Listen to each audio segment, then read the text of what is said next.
Okay, so we're about to watch another episode of Batman the Animated Series, and this episode is Fire from Olympus. Now, honestly, I'm not too huge of a fan of Maxi Zeus as a villain, because if I'm being real about it, I kind of feel like he's like a knockoff of King Tut, like, in the fact that he's like this delusional guy who thinks he's like, this ancient figure. In the case of Maxi Zeus, it's the Greek god Zeus, a mythological figure, and in the case of King Tut, it's a historical figure. King Tut, obviously, but it's kind of in the same ballpark. So, like it's one of those things. Like anytime I saw Maxi Zeus in the comics, I'm like, just do King Tut. You want to do King Tut, but I think it was like some kind of rights issue thing or something. They did do a storyline with a King Tut character like in the early 2000s, but I think that turned out to just be a fake out, and uh, it was something where they wound up. It turned out he was connected to the Riddler or something. I think it's been a while since I read that one, but yeah. So Maxi Zeus, but when he was originally created, he was just kind of a gangster with like a fetish for like Greco-Roman things. It was Dennis O'Neil that created him. And I think it was Don Newton that drew the first story with him. But at some point, I think it might have been in Batman and the Outsiders, although I could be wrong about that. I don't recall. Uh, at some point, he started to become delusional and think that he actually literally was Zeus. Hey, it's Aunt June. Oh, it's good. I'm glad you stopped by to say hi at least, but you enjoy your rest, okay? I know how important it is to get your sleep. Trust me, I'm probably going to take a nap after this myself. I got to go into work at midnight. But but yeah. Without further ado, let's go ahead and start this episode. So this is one that I kind of feel like it's not a bad episode, but it's not really one of my favorites. But I think we'll have a fun time watching it together.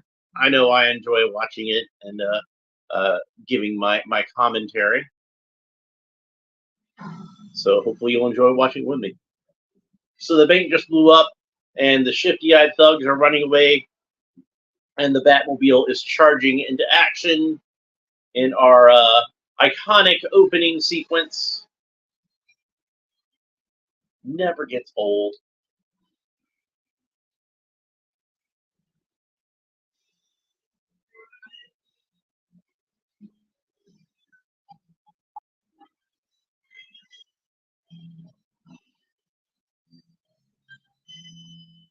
Sometimes I just have to sit and enjoy it. Sometimes I just don't have anything to say.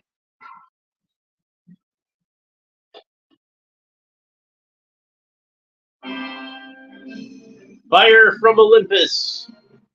Story by Paul Dini. Teleplay by Judith and Garfield Lee Stevens. Directed by Dan Riva. And the first thing we see is fire. But not from Olympus, from a match. And it's Gordon checking his watch. And if he's saying what's keeping him, you can guess who he might be waiting for. A restaurant called Zorba's, but they got some good gyros.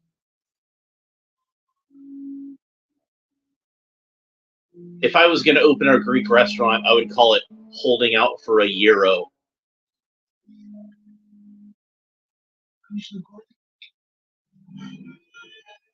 Maybe he's waiting on this guy.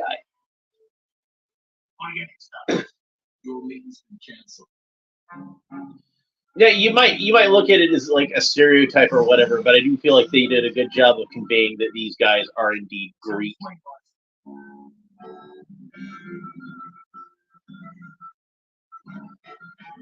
I think it's kind of hard sometimes to convey like an ethnicity without resorting to caricature. So that's why a lot of the times, sometimes artists draw their characters kind of bland as far as that goes. But it works here. They look Greek to me without necessarily being like, stereotypical. Well, I'm kind of stereotypical, but not like bad stereotypical. You know what I mean? Silence! This transgress against me. Then you force to descend to the mortal plane. And now you say I know not what I did? No! To the depths of Tartarus with you!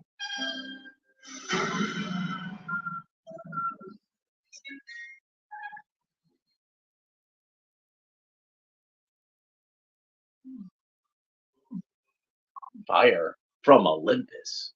He's a lucky guy. If those tires hadn't absorbed the shock, Just a minute. The weather was perfectly clear tonight, and you're telling me that man was struck by lightning? I guess you'll have to ask him what happened whenever he wakes up. Mm.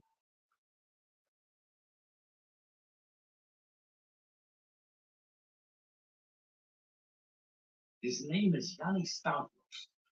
He works for Maximilian Shipping Lines as a scheduler. Maximilian shipping. He's been under Interpol investigation for selling vital shipping schedules to hijackers. That fits. Stavros had offered to give me some information so he could cut a deal with the Fed. What kind of information? Ever hear of something called an EDC?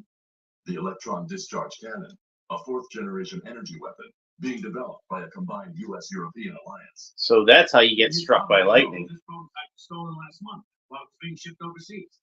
This film contains classified information on Defense Project 406562, the electron discharge cannon, for authorized personnel only. And you think Stavros was either involved in the theft or knows who what? I'm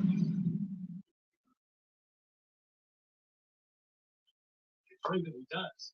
Because if that infernal device falls into the wrong hand, Maybe it already has. But, Maximilian shipping, Maxi Zeus, got the lightning bolt on the logo. The grand jury is building another case, and I can't stop them this time. There are This penthouse is pretty cool. Extortion and racketeering, all pointing back to you, Max.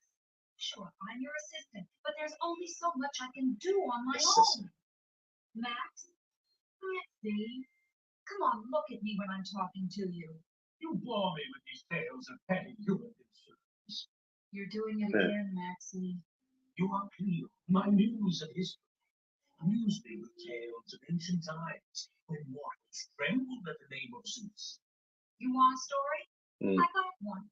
Seems there was this guy named Max who, because he had been lucky so far in the smuggling racket, believed himself to be untouchable, superior, God. There's a cynical edge to your voice I don't appreciate. Know you not, I am above. They draw him as being a lot more muscular in this than he usually is drawn in the comics. He usually has a slighter build.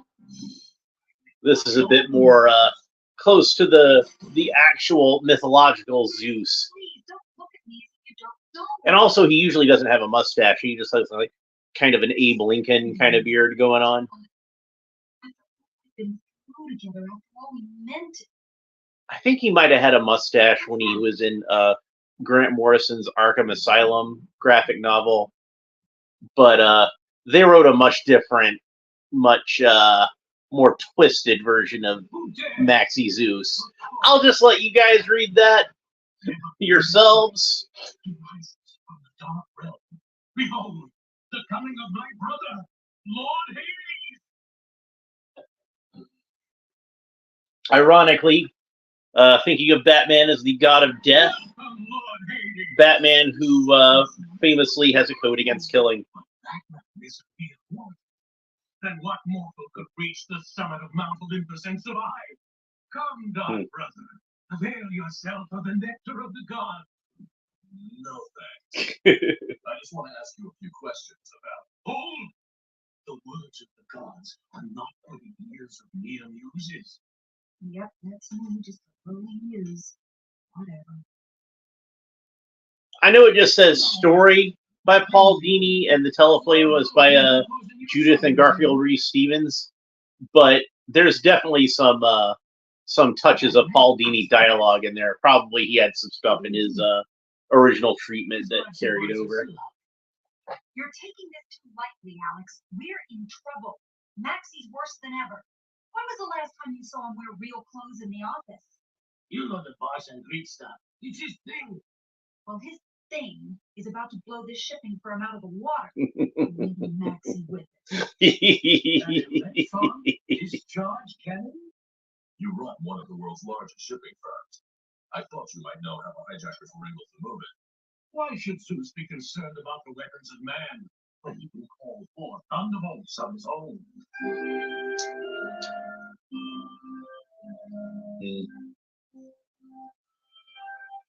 These audiences are in it. Batman's figured out this guy is a few layers short of a baklava, if you know what I mean. Begone, Murphy! Get thee back to thine own realm. Do not come into Olympus until bidden. I think that's the message.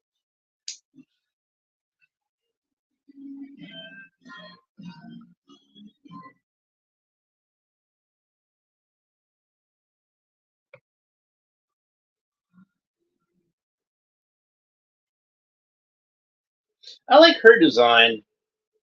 They're usually pretty good at, even with kind of the normie civilian characters, at giving them good, unique designs. And she's no exception. Reminds you a little bit of Terry Garr, who actually was on an episode of the 1966 Batman television show. She was on, I believe it was one of the Mr. Freeze episodes. Indeed, I did. For you are to be among the first pitiful mortals to bear the dawn of a new age. Excuse me. Oh, hey, look, it's the thing that Batman was looking for. Soon all mortals will tremble once more at the fury of Zeus reborn. Yeah. Come back to me, Maxie. Their relationship was a little more personal than she was letting on earlier. The same thing you do. The animation is really good in this episode. It wasn't always this way, you know. But then business got bad and he started handling cargo for the mob. After a while, with the pressure, the tension, things got confused. He's not living in the real world anymore. Maybe you can relate to that. That look. That's a nice subtle look there. While some of the men you knew still exist.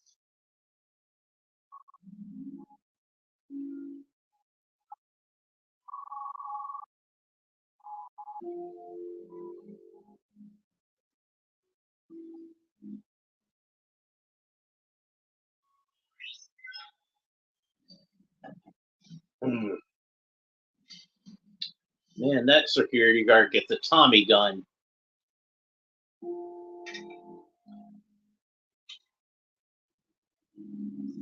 Batman hiding in the trunk. This is as far as I can take you. Now you're on your own. Batman?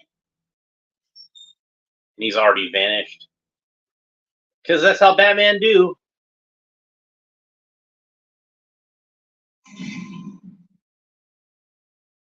This isn't the roof. Uh-oh. Sorry, Mr. Lucas. Boss's orders. This is as far as you go. Aha! Like Bellerophon, the stride-winged Pegasus, yon foolish mortals dare encroach on sacred Olympus. Is it us? Get thee back onto the mortal plane! He's just gonna shoot down the police blimp because he totally cray-cray. Not the bats!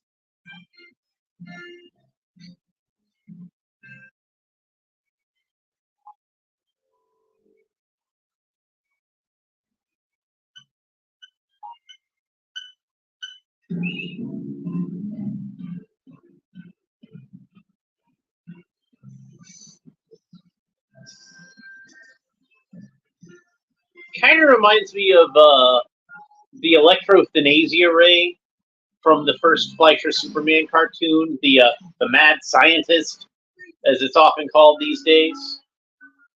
Although the official title of that cartoon is simply Superman, but colloquially it's known as the mad scientist.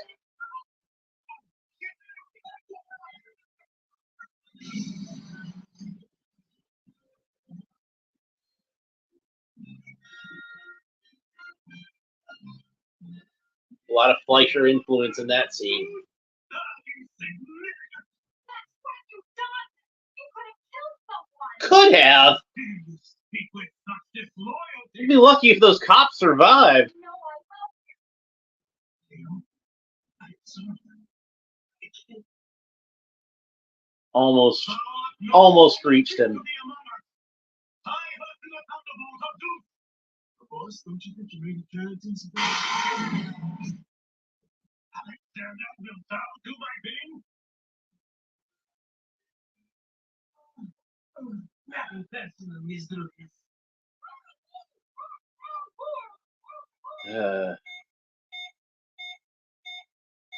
Intruder alert! Intruder alert! So, Shut no, up! like an eagle against the sky. But it's a worm crawling through the dirt just while he tried to regain Olympus. Look at my worksheet, Martin, and despair. That's Ozymandias. Percy Shelley. The husband of one of my favorite authors, Mary Shelley, writer of Frankenstein, who was brought to life by lightning. It all comes full circle. It's all connected. Hercules bested 12 labors before I received him. And so it And he has the proper Greek pronunciation of Heracles. More commonly known to, us in the West as Hercules, the Roman name, but the Greeks did refer to him as Heracles.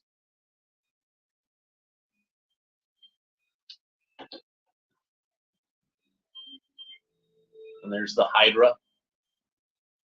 Cut off one head, two more shall take its place. But that's no Hydra, that's a real snake. It's like a boa constrictor or a python or something.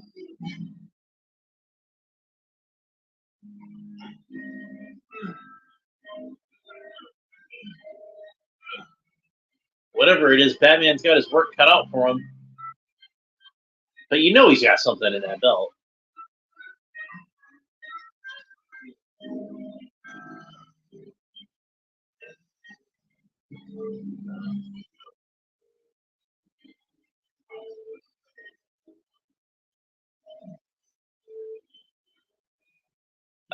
Finally relaxes his grip. Ah, that was pretty suspenseful. you have survived my Hydra. Any more challenges await?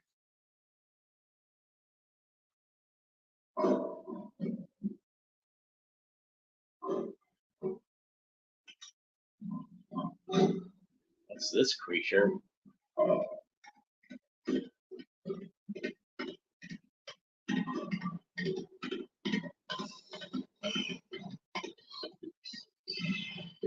Giant boar!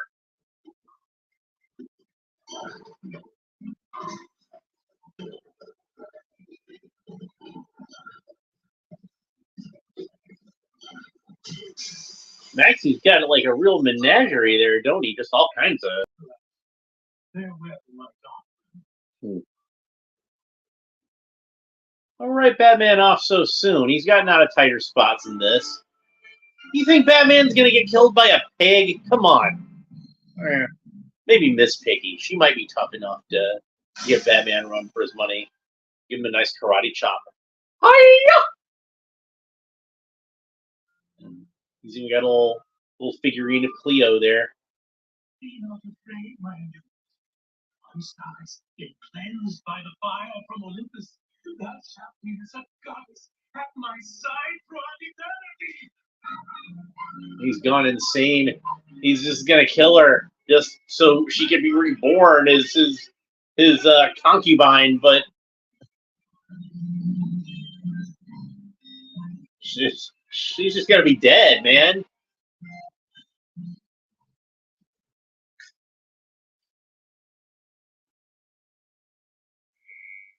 Let mortals know the gods alone live again. Batman to the rescue. A lot of the gargoyles in this remind me of the gargoyles from the 1989 Batman movie. I figure that's probably intentional.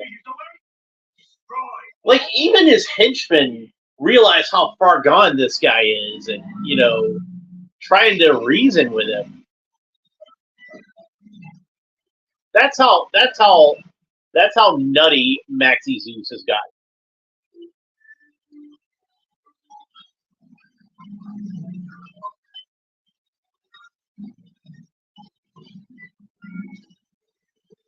But of course, a deftly thrown batarang takes care of that. Doesn't seem like the aim is too good on those things anyway. He's gonna get Cleo down from there too.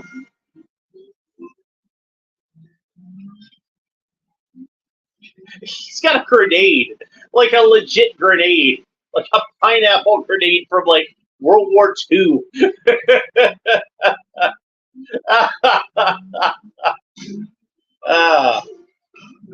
Now, like I was saying, the Maxie Zeus of the comics was much more physically slight.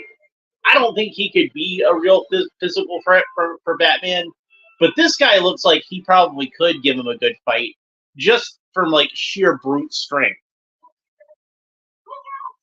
Begone, thou foul backseater! Get thee back to the underworld where thee belong! Such is the fate of all who dare to... You know, if this was the movie version of Batman with the rubber suit, like, he would definitely be prepared for that lightning bolt, wouldn't he?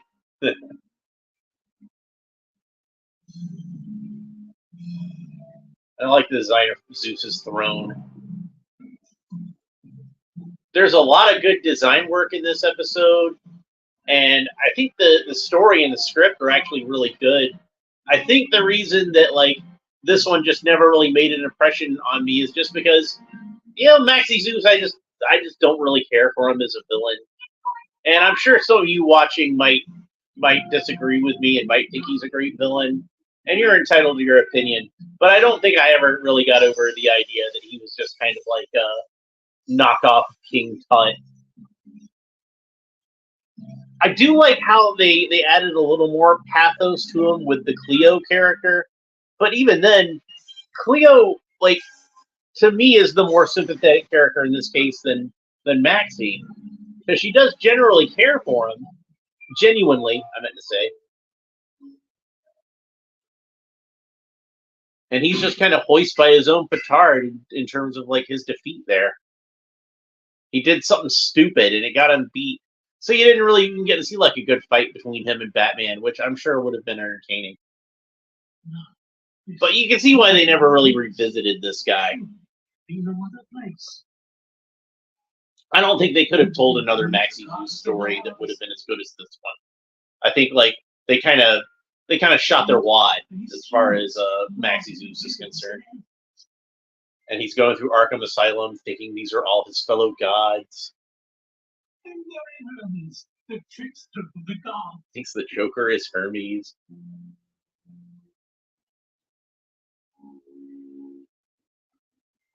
Now at last, mighty Zeus is home. Where he belongs.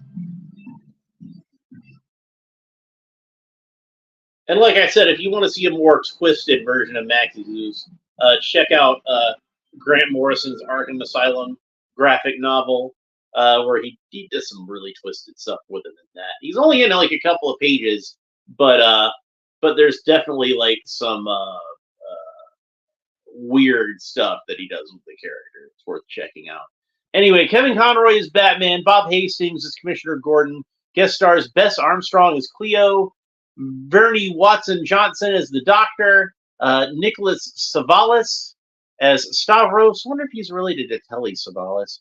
And Steve Suskind as Maxie Zeus. So that was Fire from Olympus. It was an okay episode, but I would not put it anywhere near like the upper echelon. This is definitely like a lower tier Batman the Animated Series episode. But like I said, I don't think there's really a bad episode necessarily. Even the bad episodes are worth watching and a lot of fun. I still think the worst one, at least that I've seen so far while watching these, is uh, uh, the one with no Stromos on it. God, what was the name of that? I already forgot it. The Prophecy of Doom. Prophecy of Doom, I think, is the worst episode I've seen so far. This one's just kind of okay. It could have been a lot better, I think, if it had a stronger villain. But Maxi Zeus, like I said, he's just not that great of a villain to me personally. Just my opinion. So anyway, we've got another episode coming up, and that is our next episode, which I'll probably do after the weekend sometime, maybe Monday. We've got Shadow of the Bat, part 1 and 2. Now, that's one I've been really looking forward to because it does have one of my favorite characters on it, Batgirl. And I'm not going to say who the villain is, but because it is like a twist in the episode for those of you who haven't seen it. But let's just say I think he's twice the villain at least that Maxi Zeus is. So yeah, definitely something that you're gonna want to check out. It's a fun episode. I really like it. So I'm looking forward to that one. So if you don't want to miss it, make sure that you like and subscribe. All that fun YouTube stuff down below. Hit that little bell, turn it to gray if you want to be warned anytime I'm going online and catch one of these live. I'm doing a lot of these, and I'm doing a lot of action figure unboxings lately. So yeah, hopefully I'll see you next time. We'll talk to you later. Bye.